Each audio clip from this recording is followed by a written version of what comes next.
नमस्कार. एम-सी-एन न्यूजच्या खास चर्चा खास डॉक्टरांसोबत या सत्रामध्ये आपल्या सगळ्यांचं स्वागत आहे. आरोग्यविषयक जे वेगवेगळे आजार आहे आणि त्याचे तज्ज्ञ डॉक्टर आहेत त्यांच्या सगळ्यांसोबत आपण प्रत्येक वेळेस भेटत असतो. आज डॉक्टर चेतन राठी सर आपल्यासोबत आहेत. प्रख्यात पोटविकार तज्ज्ञ आहे आणि त्यांच्याकडनं आपण खूप सारी माहिती घेणार आहोत. सर, खूप खूप स्वागत आहे आपल्या स्टुडिओमध्ये. सगळ्यात अगोदर की सगळ्यांची जी आता लाईफस्टाईल खूप धावपळीची झालं आहे, स्ट्रेस आहे आणि प्रचंड धावपळ म्हणतो आपण या सगळ्या ह्याच्यात. आणि मग त्या अनुषंगानं येणारे पोटांचे आजार यासाठी की वेळ कमी आहे दुपारी किंवा बाहेरचं खाणं खूप वाढलं, म्हणजे जंक फूडपासून तर खूप सगळ्या पद्धतीमध्ये जे आहे ते. कारण संभाजीनगरचा विचार केला कॅनॉटवरनं जर आपण निघालो तर एमजीएमपर्यंत प्रत्येक दुसरं हॉटेल आहे किंवा रेस्टॉरंट आहे किंवा सगळीकडे खाण्याचे प्रकार इतके उपलब्ध झाले आहेत. मग त्याच्यामधनं पोटाचे आजार किंवा बाकीचे सगळे प्रामुख्याने येतात. तर त्या सगळ्यात महत्त्वाचा जो आजार आहे किंवा तुमचं ज्याच्यामध्ये स्पेशलायझेशन आहे किंवा तुम्ही त्याच्यात काम करता इतके दिवस, तर ते आहे कावीळ या विषयावरती. आणि कावीळ हा असा आजार आहे, एकदा म्हणजे आधी डिटेक्ट झाला तर ठीक आहे, नाही तर तो जीव घेणा आजार आहे. तर सगळ्यात पहिलं की कावीळ म्हणजे काय, कारण काविळाबद्दल खूप गैरसमज आहे अजून. बरोबर. तर सर्वप्रथम कावीळ म्हणजे जेव्हा आपल्या शरीरातले डोळे, त्वचा किंवा लघवी ही पिवळी पडते तेव्हा आपण त्याला कावीळ म्हणतो. आता लोकांमध्ये बराचसा गैरसमज आहे का पांढरा कावीळ असा काही प्रकार आहे का, तर हे चुकीचं आहे, गैरसमज आहे. पांढरा कावीळ असं काहीच नसतं. कावीळ म्हणजे डोळे पिवळे किंवा लघवी किंवा त्वचा पिवळी.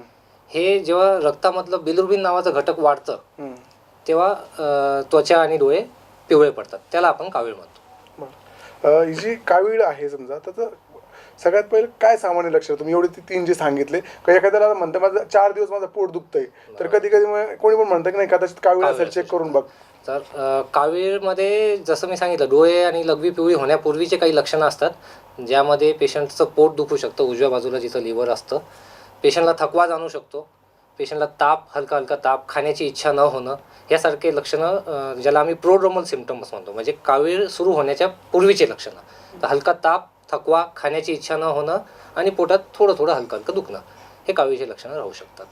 आणि कावीळ नेमका हा जो आजार आहे कशामुळे होतो, का त्याची काय कारण आहे, हे जाणून घेणं खूप महत्त्वाचं आहे. जेव्हा कावीळ एखाद्या पेशंटला होतं तेव्हा आम्ही सर्व आधी बघतो का पेशंटला काही व्यसन आहे का.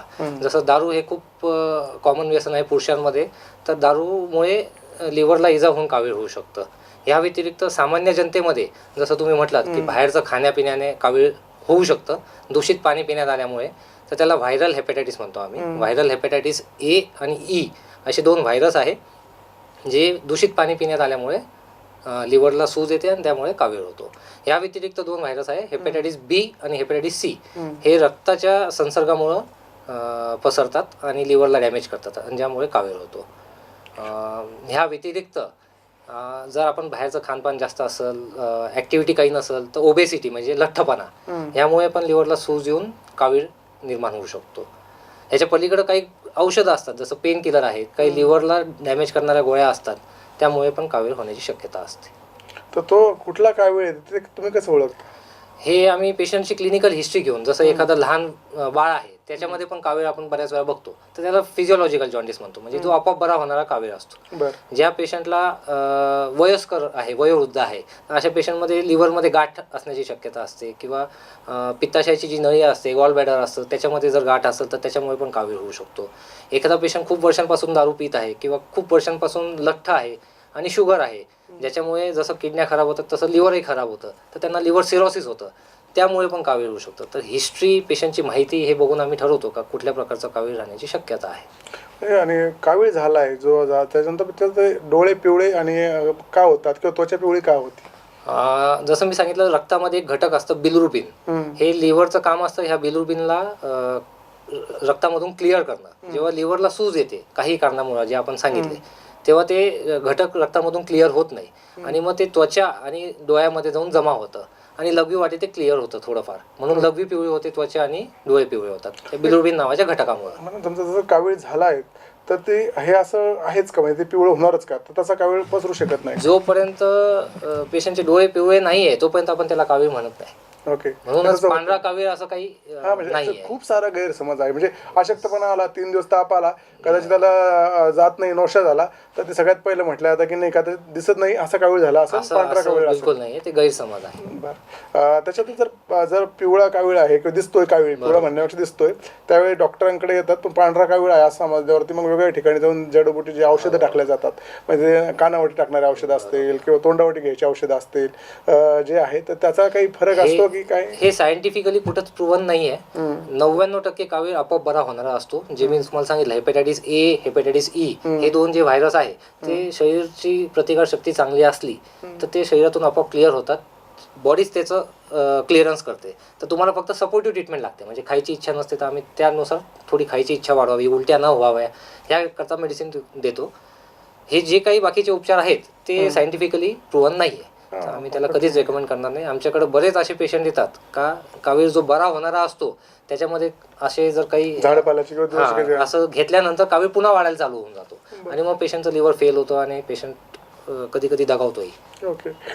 जी कावीळात जसं तुम्ही सांगितलं की ह्या पिवळं होणं किंवा ही जी औषधी वनौषधी ते घेण्याचे कधी काही दुष्परिणामही असतात.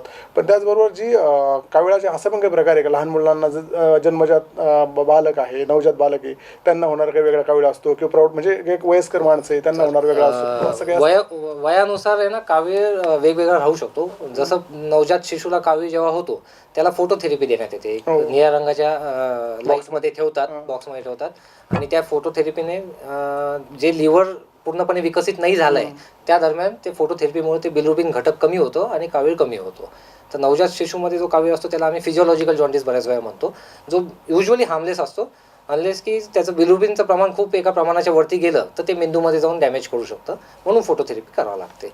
ह्या व्यतिरिक्त लहान मुलांमध्ये जे कावीळ बघतो आम्ही ते युजली दूषित पाण्यामुळे, हँड हायजीन चांगली नसल्यामुळे, बाहेरचं खाण्यापिण्यात आल्यामुळे, व्हायरल हेपॅटायटिसमुळे जे होणारा कावीळ आहे ते असतं.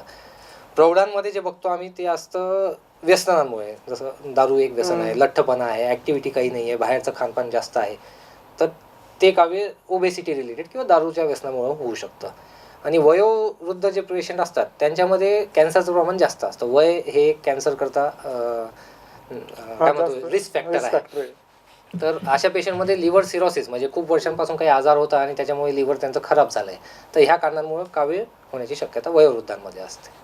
आता मला 2 दिवस माझं पोट दुखते समजा आणि मी जनरल फिजिशियन दाखवलं किंवा असं मला असं वाटतं मला कावीळ आहे का, असं घरच्या घरी ओळखते तो कावीळ असं काय की नाही? घरच्या घरी ओळखण्याकरता आरशामध्ये स्वतःचा चेहरा बघणं आणि स्वतःचे डोळे बघणं. जे आपल्या डोळ्याचा पांढरा भाग आहे तो पिवळा दिसेल, लघवी ही दाट पिवळी किंवा तपकिरी रंगाची होईल आणि थोडंफार पोटात उजव्या बाजूला दुखतं, तर जिथं लिव्हर आहे उजवीकडे पूर्ण ह्या भागात लिव्हर असते, तिथं जर दुखत असेल तर ती कावीळ राहण्याची शक्यता असते. असं ते डॉक्टरांकडे कधी गेलं पाहिजे? जेव्हा तुमच्या डोळ्याचा पिवळापणा खूप दाट झाला आहे, पेशंटला खूप उलट्या होत आहेत किंवा पोटात फुगल्यासारखं वाटतंय, पायावर सूज झाली आहे, म्हणजे लिव्हर खराब झाल्यामुळे पोटात जेव्हा पाणी होतं तेव्हा पोट फुगतं, पायावर सूज येते. काही पेशंट आमच्याकडे रक्ताच्या उलट्या घेऊन येतात किंवा शौच वाटे रक्त जातं, तर हे सिरियस आजार आहेत. ज्या पेशंटचं कावीळ म्हणजे लिव्हर ऑलमोस्ट फेल होण्याच्या मार्गावर आहे ते कावीळ आपण सामान्य जनतेला म्हणतो का मेंदूमध्ये गेलं, तर ते शुद्धीवर राहत नाही, दिवसा जास्त झोपतात, लोकांना ओळखत नाही, अशी जेव्हा परिस्थिती येते तेव्हा पेशंटला हॉस्पिटलमध्ये पोहोचणं गरजेचं आहे. ठीक, म्हणजे आता इतकं मोठं स्टेज आहे ते होऊच नाही कावीळ किंवा पोटाचे कुठले ते सामान्यतः आजार होऊ नये यासाठी काय काय काळजी घेतली पाहिजे? म्हणजे तो कावीळचं ठीक आहे पहिली स्टेप तुम्ही सांगता किंवा गंभीर कावीळ असेल तर त्याच्या आधीच काय आपण केलं पाहिजे? सर्वप्रथम जे आपले कावीळचे कारण आहे त्याला आपण कसं अवॉइड करू शकतो? एक तर स्वच्छ ठिकाणी खाणं, स्वच्छ जिथं स्वच्छता पाळली जाते त्या ठिकाणी आपण खानपान करायला पाहिजे. युजली स्ट्रीट फूड हे कारण असतं कावीळ होण्याचं, खूप कॉमन कारण आहे, जिथं स्वच्छता आपण मेंटेन करणं कठीण असतं. या व्यतिरिक्त व्यसन, कुठल्याही प्रकारचं व्यसन, त्यामध्ये दारू जास्त प्रमाणात आणि कमी वेळेत घेतलेली दारू हे लिव्हरला डॅमेज करतं आणि कावीळ ते बऱ्यापैकी त्रासदायक राहू शकतं, जीवाला धोकादायक राहू शकतं. नियमितपणे एका वयानंतर ज्या पेशंटला सपोज 40-45चं वय आहे आणि शुगर आधीपासून आहे, लठ्ठपणा आहे, अशा पेशंटने नियमितपणे काही तपासण्या करणं गरजेचं, हेल्थ चेकअप आपण ज्याला म्हणतो.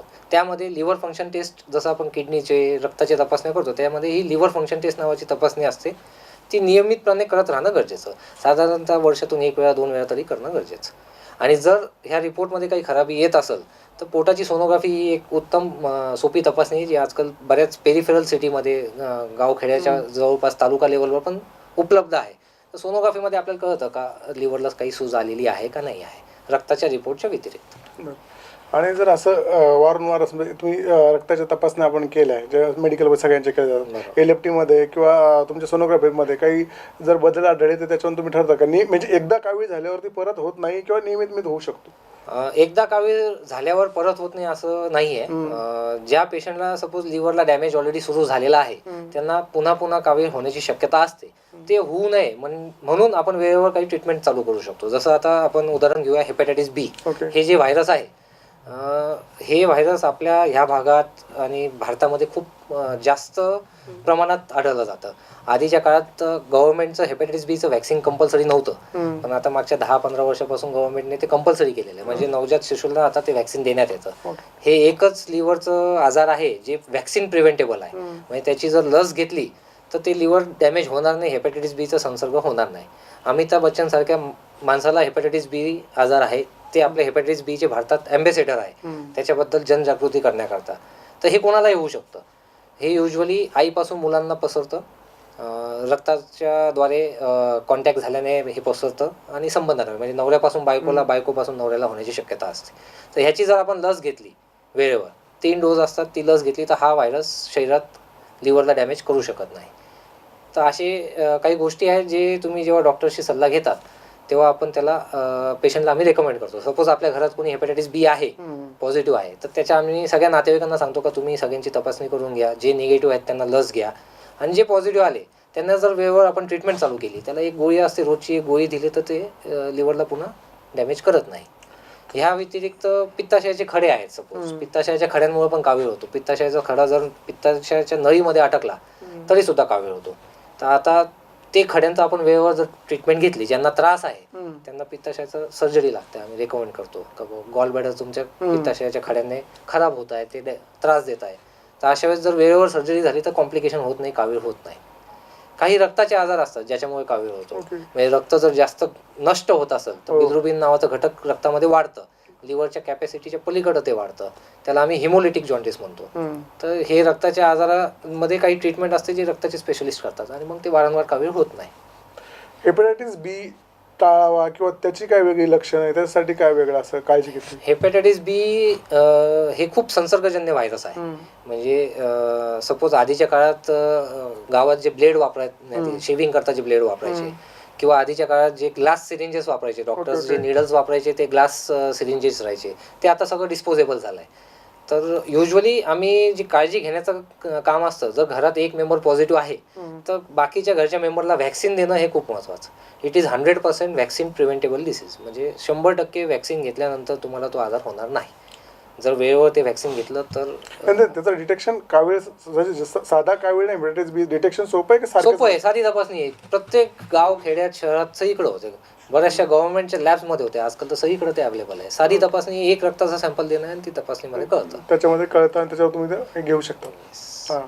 त्याच्या पुढचं सर, सगळ्यात काही जे खूप सारे गैरसमज आहेत की कावीळमध्ये काय खाल्लं पाहिजे, कावीळमध्ये काय नाही खाल्लं पाहिजे, मग कावीळ झाल्यावरती काय पिवळे पदार्थ टाळायला लावतात किंवा काही घ्यायला लावतात. आता इतका साधारणतः आपल्याला घरात सांगितलं जातं आणि मग त्याच्यावरती आम्ही तर काही पेशंट बघितले ते औषध टाकल्यावरती लगेच तेलकट खायला देतात त्यांना. अशा खूप साऱ्या गोष्टी आहेत. कसं बघतात डॉक्टर? कावीळमध्ये पहिले तर आपल्याला गैरसमज खूप दूर करणं गरजेचं आहे. जसं पिवळी वस्तू खाल्ल्याने कावीळ वाढत नसतो. म्हणजे लिव्हरचं किंवा बिलिरुबिन नावाच्या घटकचं आणि हळदीचं किंवा पिवळ्या रंगाच्या पदार्थांचा काहीच संबंध नाही. उलट हळद ही भारतामध्ये अँटी ऑक्सिडंट मानली जाते. ती बरंचसं लिव्हरची इंजुरी डॅमेज कमी करतं असंही आहे. तर हळद किंवा पिवळे पदार्थ टाळणं हे गरजेचं नाही, 100% ते गैरसमज आहे. ह्या व्यतिरिक्त पेशंटने काय नाही खाल्लं पाहिजे, जसं तेलकट आहे, जे जड पदार्थ असतात, तेलकट, तुपकट, मसालेदार, मीठ, रेड मीठ आपण ज्याला म्हणतो, जे पचवायला जड असतं. ऑब्व्हियसली मद्यपान करायला नाही पाहिजे. जर कावीळ आहे तर ते लिव्हर पूर्ण डॅमेज होऊ शकतं मद्यपान केलं तर. आणि काय खायला पाहिजे तर कावीळचं मध्ये पेशंटची जी शुगरची लेवल असते ती कमी होण्याची शक्यता असते. म्हणून आधीच्या काळात लोक ऊसाचा रस किंवा ऊस खायला द्यायचे का, कारण की साखर कमी होण्याची शक्यता असते. तर आम्ही गोड खायला सांगतो पेशंटला. तर तुम्ही साखरेचा इंटेक वाढवा. ज्यांना शुगर आहे त्यांनी शुगर मॉनिटरिंग करणं गरजेचं. त्या पेशंटला इन्सुलिन किंवा गोळ्या चालू असेल तर त्या तात्पुरते आम्ही थांबवतो, पण बऱ्याच वेळा का शुगर यांची कमी होऊ नये. कारण की शुगर कमी झाली तर पेशंट कोमामध्ये पण जाण्याची भीती असते, पेशंट बेशुद्ध होण्याची भीती असते. आणि बेकरी प्रोडक्ट्स आम्ही अवॉइड करायला सांगतो. मैदा जे जड आहे ते अवॉइड करायला सांगतो. एखाद्या शुगर पेशंटची हिस्ट्री आहे, त्यांना किंवा शुगरचं पेशंट आहे आणि त्याला जर कावीळ झाला त्यांनी काय काळजी घेतली पाहिजे?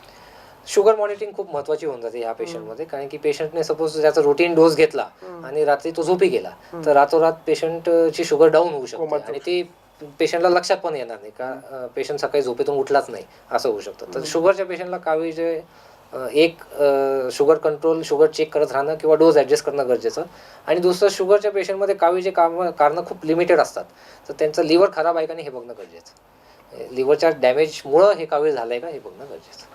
आता सगळं पण कावीळच्या याच्याबद्दल झाल्यानंतर करतोय, बोलतोय, पण जर समजा एक कावीळ झालं एका रुग्णाला तर ते साधारणतः किती दिवस लागतात रिकवर होण्यासाठी? बरा होण्याचं कसं प्रमाण आहे किंवा कालावधी कसा? जे सर्वसामान्य कावीळ आहे ते 15 दिवसात 20 दिवसात आपोआप बरं होण्यासारखं असतो. म्हणून 90-95% पेशंट आपोआप बरे होणारे असतात, जे स्वतःच काहीतरी उपचार घेतात आणि डॉक्टरांकडे बऱ्याच वेळा पोहोचतही नाही.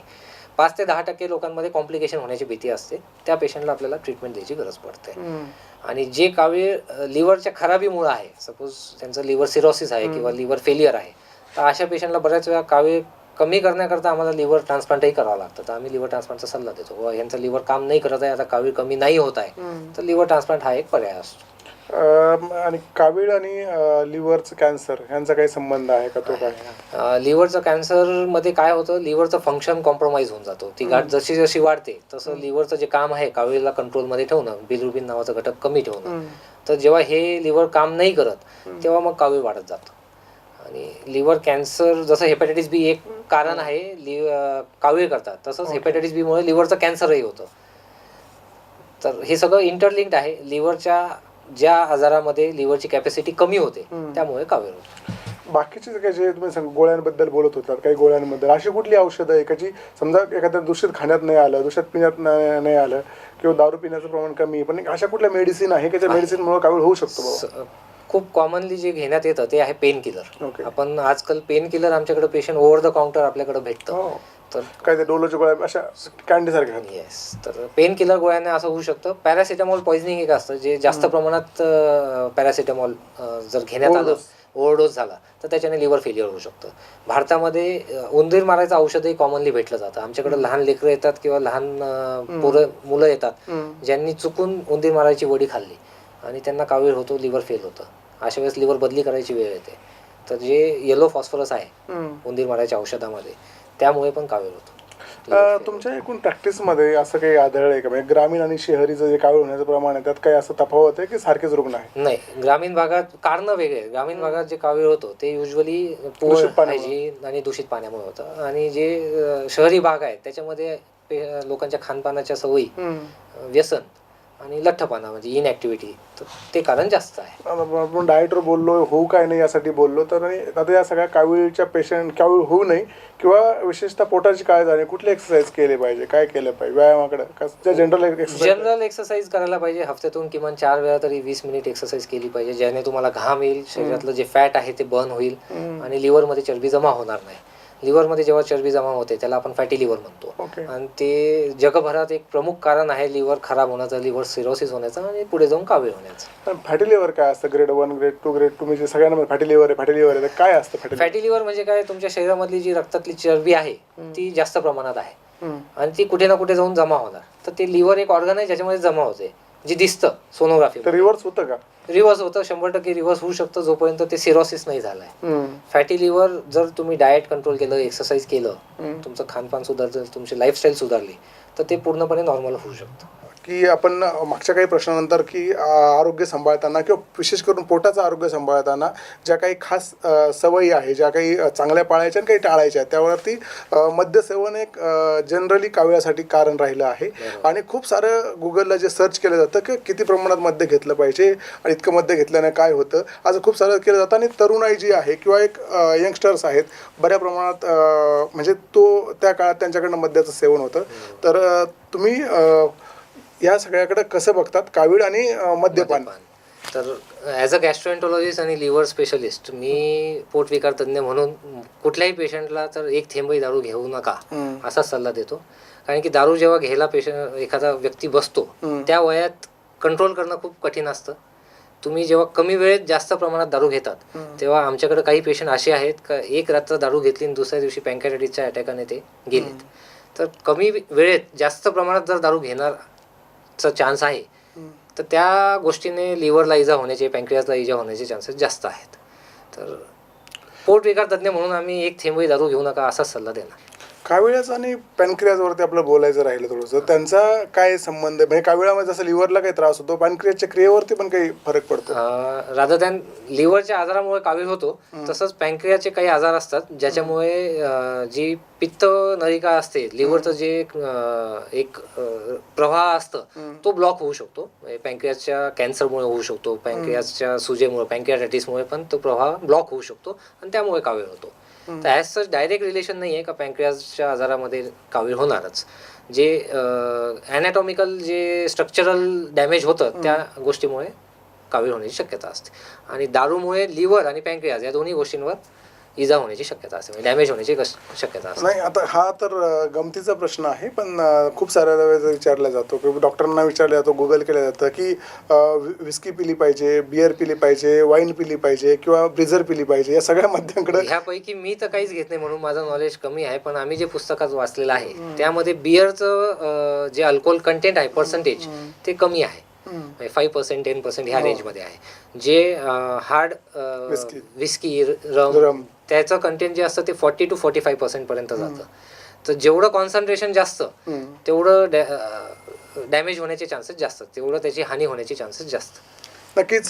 हा म्हणजे मुलाखतीचा यापेक्षा काही वेगळा शेवट असावा असं वाटत नाही की तुम्ही कावीळ होऊ नये यासाठी काय काय काळजी घेतली पाहिजे, तर त्या सगळ्या सरांनी त्याबद्दल सांगितलं. पण विशेष करून एंडकडे जाताना की मद्यपान हे कुठल्याही प्रकारचं मद्यपान निषिद्ध आहे किंवा घेतलं नाही पाहिजे, त्याला काही प्रमाण नाही वैद्यकीय भाषेमध्ये. एवढं घेतलं तर चालून जाईल, त्यात दारूचे सगळे प्रकार असतील किंवा सगळं असेल, तर आपण आपल्या आरोग्याची काळजी घेऊयात. आणि सरांनी जसं सांगितलं की जर कुठल्या स्टेजला आपण डॉक्टरकडे गेलं पाहिजे, काविळाचे काय प्रकार आहेत आणि काय काय काळजी घेतली पाहिजे, या सगळ्या बाबींचा म्हणजे काविळा संदर्भात जे सगळे प्रश्न आहेत त्या सगळ्या प्रश्नांची त्यांनी सविस्तर आणि योग्य अशी उत्तरं आपल्याला दिली आहेत. त्या सर, आपण आलात, आपलं अमूल्य मार्गदर्शन केलं त्याबद्दल एमसेन परिवारातर्फे खूप खूप आभार. धन्यवाद सर. Thank you sir.